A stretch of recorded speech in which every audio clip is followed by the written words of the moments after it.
It was amazing. When she was born on May 2nd of 2005, she weighed 10 pounds, had a full head of hair.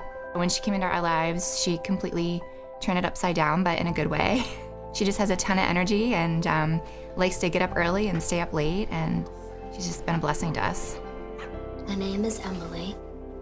My favorite color is purple, and pink and bluish greenish. She's just a really creative little girl. She loves to draw and paint and do crafts.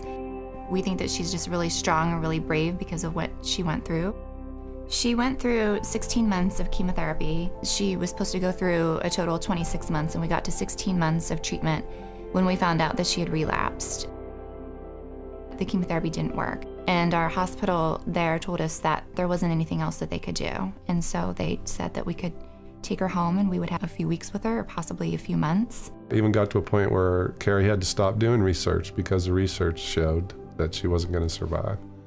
So I would tell her, no one has done a study on Emily yet. It's not an option not to have a positive outcome here, and it's going to happen.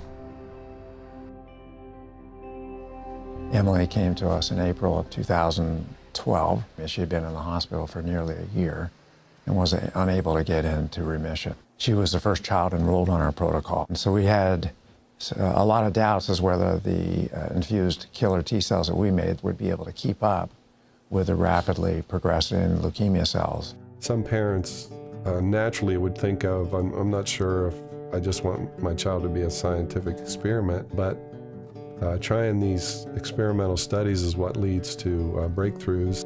I had read that immunotherapy was what doctors and researchers were kind of going towards, to use your immune system to fight cancer. The way that they explained it to us in kind of simple terms was that they would take her T cells out of her blood and that they would train them in a lab, or that they would send them to boot camp.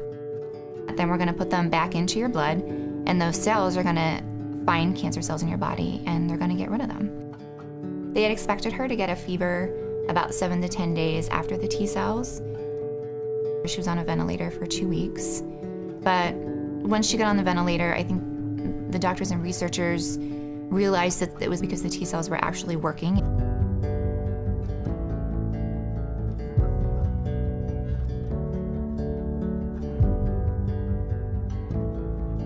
And my cell phone rang.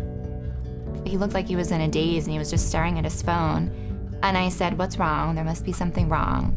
And he said, "No." He said, "Dr. Grupp just called me, and he said the T cells worked." He said she's in remission.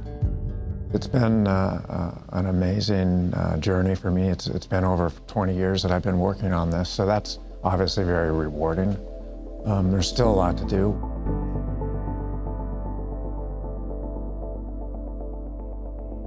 It's a remarkable time in immunotherapy today. Just a few years ago, I think there was still some skepticism that this area would be a viable way to treat cancer, and today there really isn't any doubt that these types of treatments hold enormous promise for a wide variety of cancers. The exciting thing is we now have a lot of tools in the toolbox where before we didn't have these kind of potent targeted immune therapies. For 60 years, our scientists have worked relentlessly to unlock the secrets of the immune system, with the goal of understanding how to use its power against cancer. After decades of laboratory studies and clinical trials, we now have new treatments that are producing real successes. And this is just the beginning. It's really exciting to be part of this revolution now, where we're seeing entirely new ways, and I think we'll see one day the end of cancer. Yeah, it was June 1st of 2012. She was discharged from the Children's Hospital of Philadelphia. When we left, some people from our community here in Phillipsburg said, "Could you keep us updated on your way home?" I said, "Oh, okay, sure." And we came into town, and I would guess that there was more than 1,000 people standing in the rain to welcome us home.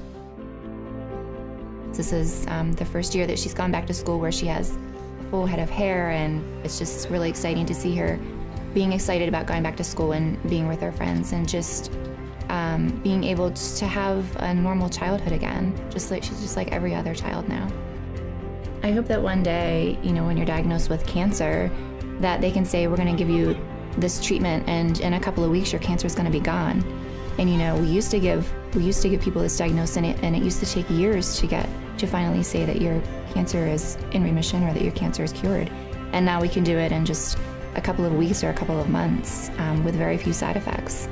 I mean, that would be amazing.